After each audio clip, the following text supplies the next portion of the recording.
तुम्ही सुद्धा माझ्यासारखं ओव्हरथिंक करता का? मग चला मिळून सोल्युशन शोधूया. हाय हॅलो नमस्कार, माझं नाव प्राची केळुसकर आणि तुमचं स्वागत आहे पुन्हा एकदा आपल्या या युट्यूब चॅनलवर ज्याचं नाव आहे बडबडी प्राची.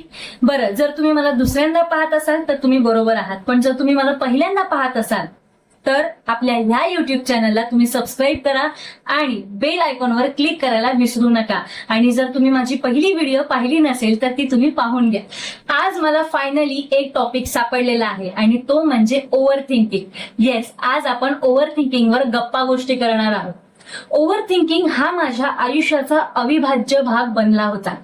तुम्हाला सांगते, युट्यूब चॅनल ओपन करण्या अगोदर माझ्या डोक्यामध्ये इतके विचार आले आणि ते विचार कधी अतिविचारांमध्ये रूपांतरित झाले हे माझंही मला कळलं नाही.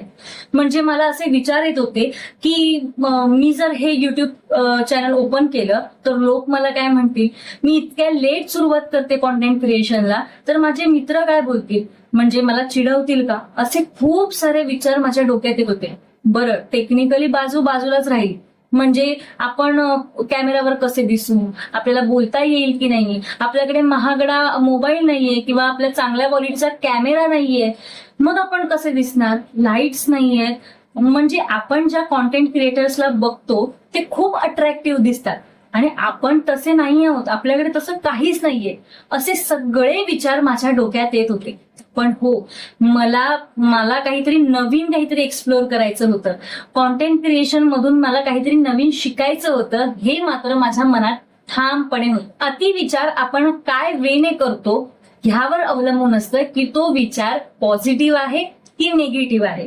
म्हणजे आपण जर एखाद्या गोष्टीच्या परिणामांचा नेगेटिव्हली विचार करत असू, नकारात्मकतेने विचार करत असू, तर तो अतिविचार निगेटिव्ह आहे, तो काहीही कामाचा नाही, तो आपल्याला धुळीस मिळवू शकतो.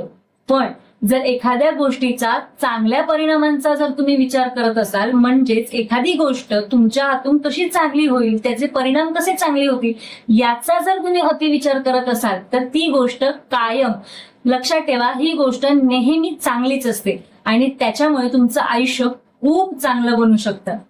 काही वेळा माझ्या मनात इतके उगाचचे विचार येत असतात, पण मी अशा वेळेला त्या प्रश्नांनाच प्रश्न विचारून विचारात पाडते. नाही समजलं? सांग. उदाहरणार्थ, जर माझ्या मनात असा एखादा प्रश्न आला की अगं तू एवढं सगळं करतेस पण ह्याचा फायदा होणार आहे का, मग मी त्याला उलट प्रश्न विचारते, का होणार नाही फायदा? मी जर इतकी मेहनत करते तर का सक्सेसफुल होणार नाही आणि का मला त्याचा फायदा होणार नाही?